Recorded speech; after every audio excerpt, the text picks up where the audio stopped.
হাসপাতালে সোনালী বিবির সাথে দেখা করলেন এসআরডিএ এর চেয়ারম্যান অনুব্রত মণ্ডল। দীর্ঘ 5 মাস পর বাংলাদেশ থেকে বীরভূমে ফিরেছেন সোনালী বিবি। বীরভূমের পাইকরে পরিবারের লোকজনের সাথে দেখা করার পর সোনালী বিবি শারীরিক অসুস্থতা অনুভব করলে তাকে রামপুরহাট মেডিকেল কলেজ আর হাসপাতালে নিয়ে আসা হয়। তারপর রামপুরহাট মেডিকেল কলেজে চলে তার শারীরিক পরীক্ষা নিরীক্ষা।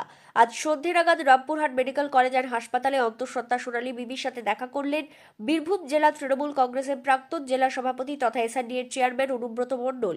অনুব্রত মণ্ডলের পাশাপাশি সোনালী বিবির সাথে দেখা করেন রামপুরহাট পৌরসভার chairman Soumen Bhagat, Ashok Chatterjee, Rampurhat town president সহ বেশ কিছু তৃণমূল নেতৃত্ব। হাসপাতালে পৌঁছানোর পর সোনালী বিবির সাথে কথা বলে তার শারীরিক অবস্থার খোঁজ খবর নেন অনুব্রত মণ্ডল। অনুব্রত মণ্ডল সোনালী বিবির সাথে কথা বলে তাকে আশ্বস্ত করেন, এমনকি তার পাশে তৃণমূল কংগ্রেস সর্বদাই আছে বলেও জানান অনুব্রত মণ্ডল।